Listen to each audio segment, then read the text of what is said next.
This is a special report from About Space Today.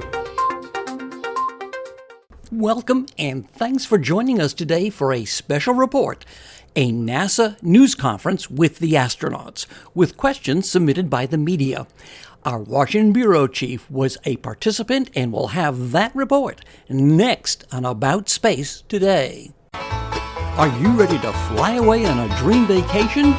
For cruises and all-inclusive resort vacations, call D&D Cruise and Tours at 877-747-8631. That's 877-747-8631. And see us on Facebook, D&D Cruise and Tours, where your dreams become a reality. With our special report on the Astronaut News Conference is Rick Potlock.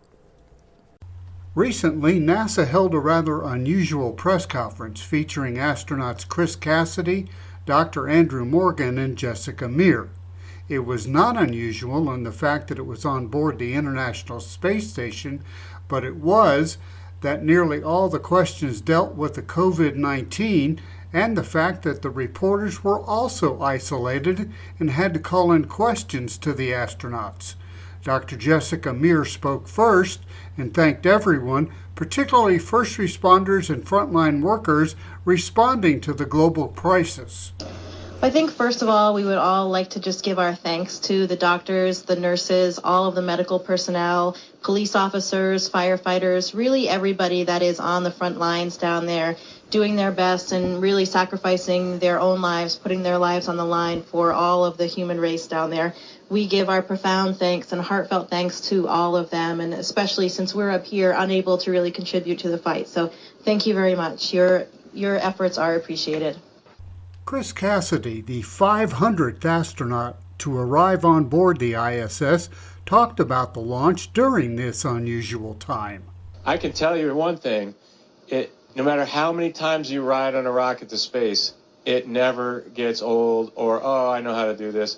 It is amazing from the moment you step off the bus, you climb into an elevator, you ride this elevator knowing that you're right next to this gigantic monster with so much thrust in it. It's just incredible. And then you strap in and the thing lights off and you just feel this immense power pushing you and pushing you and pushing you. And there's some crazy events that happen in there where the staging occurs and that shakes the whole thing, different acceleration profiles.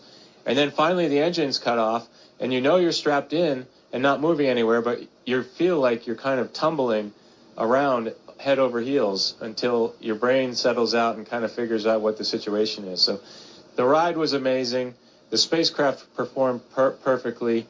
And then my first glimpse of these guys was at maybe 5 kilometers or something away, and I could see this little lit up star in front of us, and that's where my new home was going to be.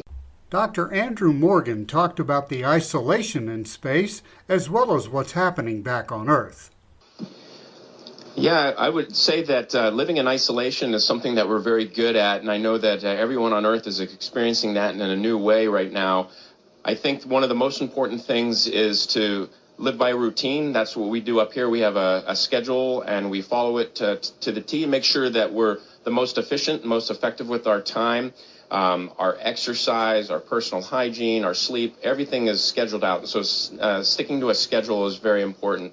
And then I think another aspect that we practice regularly up here that applies very well to the situation on Earth right now is being a good crewmate and thinking about how your actions affect the actions of others. It's something we do all the time up here and are constantly evaluating to make sure that we're respectful of others at all times, and that can be very tough to do when you're living for a long time in close quarters.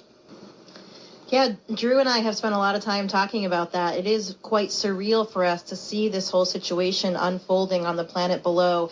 We can tell you that the Earth still looks just as stunning as always from up here, so it's difficult to believe all the changes that have taken place since both of us have been up here. I think for me, it'll still be nice to go back and to see some familiar places and some familiar faces. Not be able to give some hugs to my family and friends. That's something after being up here for 7 months and being the type of person that I am, it's going to be difficult for me to do that. But I know that'll be part of the game for a while. We were just talking about that before this conference. I think that I will actually feel more isolated on the earth than I did up here, just because that's part of our expected routine up here, and we're so busy with so many other amazing pursuits, and we have this incredible vantage point of the earth below that we don't really feel as much of that isolation when you're back in your homes and the kind of isolation that everybody is dealing with right now, and you can see all of those things or all those people, but you just can't do anything with them or experience them at all. I think that it makes it even more difficult. So we'll see how it goes and how I adjust, but it will of course be wonderful to see some family and friends, at least virtually and from a distance for now. Chris Cassidy was asked about how this particular mission, his third to the ISS, was different, and then reflected on the NASA commercial crew launch with SpaceX. And then he also commented on the pre-flight preparation and how it was different during the COVID-19 pandemic. Yeah, this mission it does feel different. I will tell you, leaving Earth amidst the global crisis and the shutdown, worldwide quarantine, we were commenting before we launched that we knew as a crew we were going to be in quarantine about 9 months ago or a year ago, those exact weeks. But we didn't know the whole rest of the world was going to join us. And so that makes it hard. And leaving all that behind, my heart goes out to everybody who's dealing with it, because I would just only spend a few weeks on Earth during that period. But and that was enough time to know that it's really, really challenging in many ways. And it's often the second and third order effects of the situation that I found to be really unexpected, like what it does to kids in schools and sports and graduations and people leaving college looking for their future job. And it just lots of things that you wouldn't expect when we just say at face value, we're going to start quarantine now. And then your first question related to commercial crew, these guys are leaving a couple weeks, so they don't have any chance of seeing a commercial crew, unfortunately. And for me, it's looking like my friends Bob and Doug will arrive on SpaceX towards the end of May, maybe into June, if things go well. And that's a huge thing for us as a nation and for the international partnership on the space station. Right now, we only can get to space on a Russian rocket, which it's always good to have redundancies in any kind of system that you have. And we're really excited to have an alternate way to get back to the space station and launch from Florida. And then on a personal level, I'll be excited to see Bob and Doug. I've known them for many years. We work together. They're friends and with their families as well. And so it'll be really special to have such a historic moment for our nation and such a cool personal event for me, greeting them at the hatch. This is also the 50th anniversary of the Apollo 13 mission, and Dr. Andrew Morgan commented on the lessons that were learned from that mission. And finally, Dr. Morgan is also an emergency physician, and he was asked how as a doctor he's followed the news on Earth. Yeah, thanks for your question, because I think that's a really interesting comparison and contrast. 50 years ago, when Apollo 13, they had a crisis in space, and the flight control team, mission control on the ground, prevailed through their ingenuity, their professionalism, and brought the crew home safely. And now Jessica and I we're on board here during the the anniversary of Apollo 13, and once again, now there's a crisis, and the crisis on Earth, and once again, the mission control centers, the flight control team are going to bring us home safely. And they have been affected by this just the same as everyone. It's changed the way that mission control operations worked. They're actually doing handover between shifts, between two different rooms to minimize the contact. But yet, here they are persevering, and through their ingenuity and their professionalism, they're going to return us to Earth safely, just like their predecessors did 50 years ago.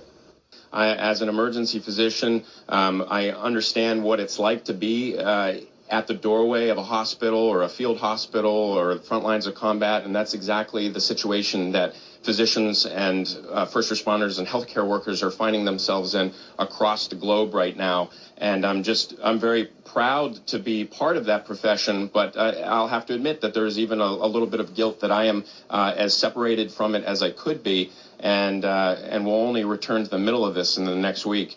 We all expect that the Earth changes. You know, in the 9 months that I've been up here, if there was no pandemic going on, the Earth had changed. You add this layer to it, and it's very hard to fathom. We're able to watch the news up here. Sometimes our news is a little bit delayed, and so as we're watching things, we're getting it through the eyes of the news, and we're talking to our friends and families back home. A most unusual press conference indeed. Reporting from the Washington News Bureau, I'm Rick Potlock. For launch details and more, see our Facebook page, aboutspace.today. Thank you for joining us today, and be sure to follow us on Facebook and share our program with your family and friends. Join me next Tuesday for Return to the Moon to Stay, NASA's Commercial Partners. For Rick Potlock and the entire news team, I'm David Denault. This has been a special report from About Space Today.